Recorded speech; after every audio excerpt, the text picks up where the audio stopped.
Among Sauron's servants, legends speak of one who traded humanity for dark knowledge. While realms trembled at Mordor's growing power, he came willingly to its gates, forsaking his ancient bloodline for darker power. His true name was lost to time, burned away by forbidden arts until only his title remained. This is the tale of the mouth of Sauron, whose words would shatter kingdoms. In the year 2000 of the Third Age, as darkness stirred again in Mordor, a nobleman of ancient bloodline stood in his ancient halls far to the south, his shadow long against stone walls carved with forgotten runes. His bearing spoke of his heritage, the high cheekbones and grey eyes of the Black Númenóreans, whose ancestors had ruled in mighty Númenor, that greatest of mortal kingdoms blessed by the Valar themselves. Yet something burned in those eyes that set him apart from his kin, an insatiable hunger for knowledge that even his people's extensive libraries could no longer satisfy. His people, unlike their cousins in the West who maintained their noble heritage, had long ago turned to darker paths.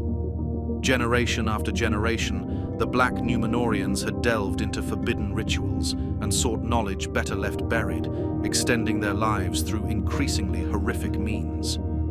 Each era saw them stray further from their original glory, trading wisdom for power, honor for immortality.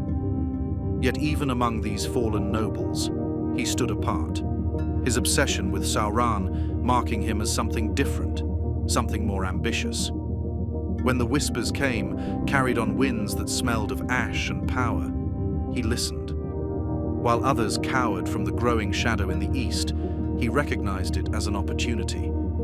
Gathering his most forbidden texts and artifacts, he abandoned his ancestral halls, traveling across vast distances toward the source of that dark call. His journey took him through lands where even his own corrupted people feared to tread, until at last he stood before his destination. But it is told that he was a renegade, who came of the race of those that are named the Black Númenóreans, for they established their dwellings in Middle-earth during the years of Sauron's domination, and they worshipped him, being enamored of evil knowledge. Before him rose Barad-dur, the Dark Tower, its 1,000 steps climbing impossibly high into the ashen sky. The black stones of its walls fit together with supernatural precision, each block sealed so perfectly that not even a knife blade could slip between them. This was no mere fortress. Every stone had been laid with spells of power and permanence, making the tower as much a work of sorcery as architecture. The man came with an insatiable thirst for immortality and a consuming need for vengeance. He had stretched his knowledge of forbidden texts to their limits, reaching the very bounds of mortality. Yet he knew the Dark Lord alone held deeper secrets, arts from the elder days that could break those bounds entirely. More than that, in Sauron, he saw the one being who had dared to challenge the tyranny of the West, who had promised his ancestors power to rival the Valar themselves before Númenor's drowning. The tower's gates opened at his approach, for Sauron recognized in him a kindred spirit.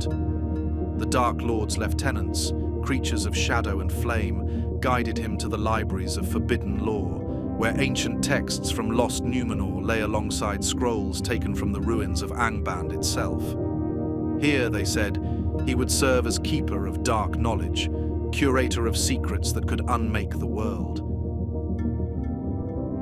And he entered the service of the Dark Tower when it first rose again, and because of his cunning he grew ever higher in the Lord's favor, and he learned great sorcery and knew much of the mind of Sauron, and he was more cruel than any orc. In him, Sauron saw beyond the nobleman's immediate value as a scholar.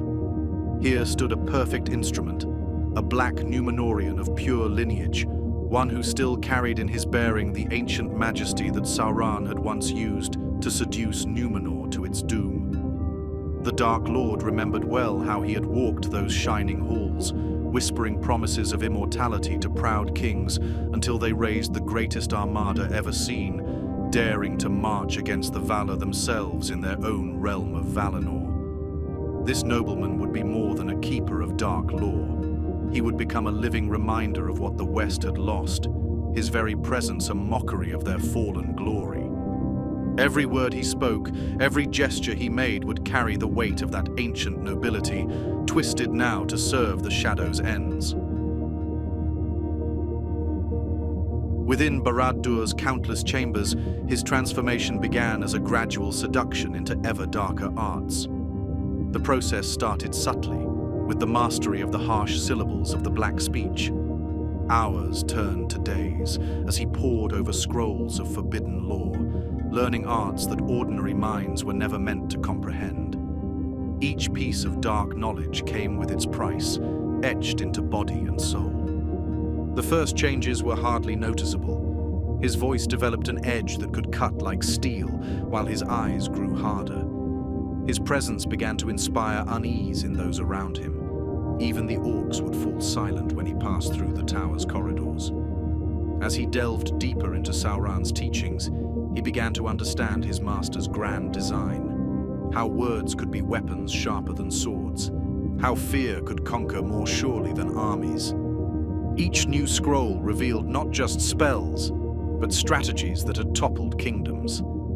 As months became years, the dark knowledge seeped deeper, reshaping him physically. His hair whitened as if burned by invisible flame, then fell away entirely. His skin hardened and took on the pallor of death, while his teeth sharpened into instruments more suited for torture than sustenance. But it was his eyes that underwent the most terrifying change. They began to burn with an inner fire that none could meet for long, as if the very essence of Mordor's malice had found a home behind them. His transformation mirrored his growing purpose. He was becoming not just a wielder of dark magic, but a living embodiment of Sauron's will, a voice that could carry his master's malice to the farthest corners of Middle-earth. In a ceremony conducted in the highest chamber of Barad-dur, Sauron elevated him to lieutenant of the tower. The ritual involved drinking from a chalice filled with substances that burned like liquid shadow and swearing oaths in languages that hurt the throat to speak. When it ended, his original name had been burned away entirely. He became simply the Mouth of Sauron, a title that grew more literal with each passing year, yet such power extracted its terrible price. His lips split and blackened, cracked from speaking words of power that human mouths were never meant to form. His tongue turned as black as his lips, and his speech carried echoes of slithering things in dark places. Even hardened warriors found themselves unable to look directly at his face during audiences, as if his features had become something that the mind refused to fully comprehend. He had become living proof that power could be bought, but its cost was everything that made one human. Having mastered the darkest corners of Barad-dur's libraries, the Mouth of Sauron became an instrument of his master's will. In the following decades, where armies could not tread and brute force would fail, Sauron dispatched his learned herald to wage a different kind of war. In the opulent courts of the Haradrim princes, he would speak of ancient sleights, carefully chosen tales that reopened wounds centuries old, each word precisely placed to breed discord. Meeting with rival clans separately, he planted seeds of suspicion that bloomed into venomous feuds, until proud warriors who had once dreamed of conquering Mordor came crawling to its gates as supplicants, begging for aid against their own kin. He'd built his intelligence network across Middle-earth, spreading it like a spider's web to ensnare both friend and foe alike. Where others saw merchants, the Mouth of Sauron saw carriers of secrets. Where others saw bitter nobles, he saw future traitors. Where others saw servants, he saw eyes and ears that could penetrate the most guarded councils. Through carefully orchestrated meetings in shadowed taverns and midnight gardens, he gathered those whose ambitions exceeded their morals, whose grievances outweighed their loyalties. Each spy was handled with exquisite care, some bought with gold, others with promises of power, and still others with threats so subtle they might mistake their own fear for ambition. When emissaries from Rohan sought audience in Minas Tirith, his agents ensured they found cold welcomes and empty feast halls. Diplomatic correspondence between kingdoms would vanish only to surface months later, subtly altered to breed suspicion and resentment. Through corrupted merchants and bitter lords, he mapped every weakness in Gondor's defenses. Each underpaid garrison, every ambitious captain, all the granaries that might accidentally catch fire in the night. In the year 1319, the War of the Ring now erupted into open conflict. Ravens carried reports from every corner of Middle-earth. Minas Tirith had survived its siege, the dead men of Dunharrow had fulfilled their oath, and now Aragorn, heir to the throne of Gondor, led an army that should never have dared to march on Mordor. The mouth of Sauron watched from Barad-dur's highest chamber as they approached, his twisted lips curling in contempt at their presumption. Their numbers were too few for victory, barely thousands against the countless hordes of Mordor.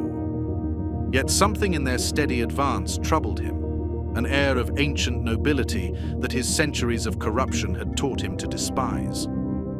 The Black Gate of Mordor stood like a mountain of iron, each plate and rivet inscribed with spells he himself had helped craft over centuries. Runes of terror were worked into its very foundations, designed to send waves of fear into approaching armies.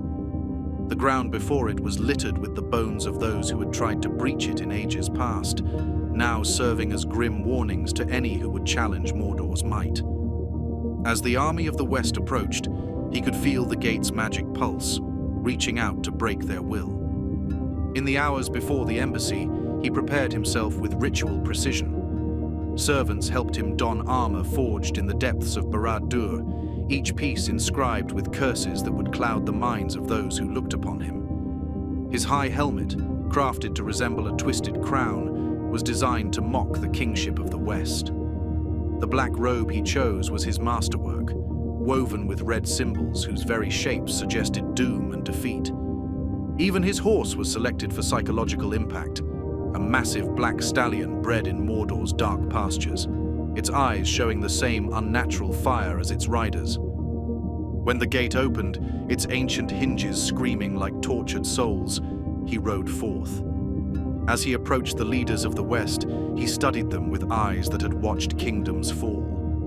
Aragorn stood proudly, wearing the ancient sword Andúril that had once cut the ring from Sauron's hand.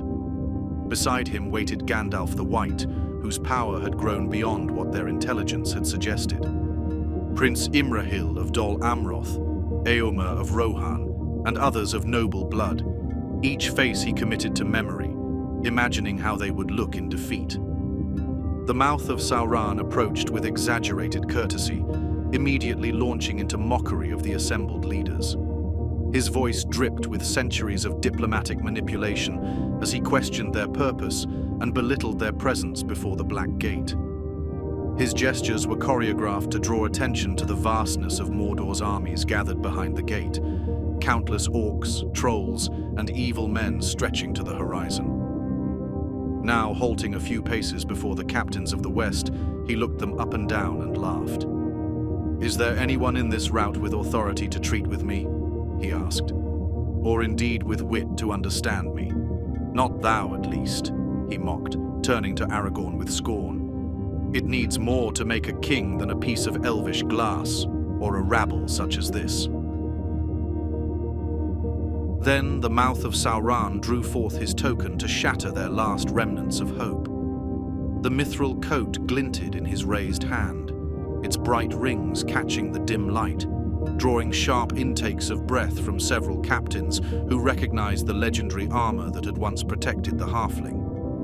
With this evidence displayed, his mockery grew bolder as he spoke of their captured spy, describing imagined torments with almost gleeful precision. He mocked their secret mission, implying how their spy had screamed in Barad-dur's torture chambers, how the halfling had begged for death before the end. The lie flowed smoothly from his blackened lips, designed to break their last hope. Then he presented his terms, and the terms were those of a conqueror to the conquered. Complete submission to Mordor, their lands tributary to the Great Tower, their people enslaved to Sauron's will. Each condition was delivered with the weight of inevitability. The mouth of Sauron stood back and savored their futile attempts to mask their dismay, noting how Gandalf's grip tightened on his staff and how Aragorn's jaw clenched. But something unprecedented occurred, something his centuries of experience had not prepared him for. Instead of breaking, their resolve hardened. Gandalf's eyes flashed with a light that reminded him uncomfortably of the West's ancient power. Aragorn stood unmoved, his face showing the strength of his Númenórean blood, the same blood that the mouth of Sauron had corrupted in himself ages ago. Even the lesser leaders maintained their defiance, and he felt his carefully crafted performance begin to crack. Beneath his diplomatic mask, raw hatred blazed in his burning eyes as he realized that his words, his most reliable weapons, had failed to pierce their armor of hope. For the first time since he had crossed the Ash Plains to enter Sauron's service, he felt something dangerously close to uncertainty. Their defiance suggested either madness or knowledge he did not possess. What happened next would become a matter of fierce debate among historians and storytellers for generations to come. Some tales, whispered in taverns far from Gondor's gleaming walls, claim a dark end for the herald of Sauron here. They speak of a fatal negotiation where Aragorn's patience finally broke, and Andúril, the flame of the West, parted the head from shoulders in one swift stroke. Other chronicles suggest a more intriguing possibility, that the being who rode forth that day was but one of many vessels the mouth of Sauron could inhabit, a mere projection of his true self who remained safe within Barad-dur's walls. The most skeptical scholars point to ancient diplomatic customs, noting that even in the darkest of times, the slaying of an embassy's herald was considered taboo. What king, especially one claiming the noble blood of Númenor, would stain his ascension with such a breach of sacred law? These competing narratives blur the line between fact and legend, much like the shadowy figure they describe. The mouth of Sauron retreated behind the Black Gate, his mind churning with uncertainty.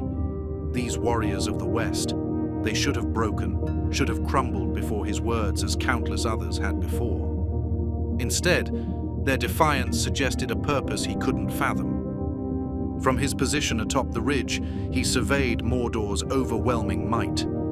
Trolls he had personally enhanced through dark rituals stood in the vanguard, their black plate armor inscribed with runes of his own design. Regiments of Easterlings in scarlet armor waited with spears leveled, their loyalty bought through his careful diplomatic manipulation over decades. Orcs crowded the battlefield in such numbers that their crude iron armor created a rippling sea of metal. Yet his tactician's mind noted their unusual restlessness, their eyes darting too often toward the dark tower in the distance. Something felt wrong. The defenders fought with a desperate determination that bordered on madness. They seemed to be fighting not for victory. Their numbers made that impossible, but for time. Time for what? The question plagued him as he saw another wave of trolls forward, watching them hammer against the western shield wall. His confusion deepened as reports reached him of increased activity around Mount Doom. Nazgûl were being diverted from the battle, drawn away by some unseen urgency. He felt a strange disturbance in the webs of power. The spells woven into his armor, his weapons, even his own flesh, seemed to flicker like candles in a wind he couldn't feel. Then the first tremors caught him. His horse stumbled, and for a moment, the words of power he had been about to speak died in his throat. The ground shook again, stronger this time, and he turned toward Mount Doom just as it erupted in a column of fire and ash. In that moment, it crashed over him like a wave of icy water, and he understood it far too late. The mouth of Sauron felt his power beginning to fade, centuries of dark enhancement unraveling like rot-weakened thread.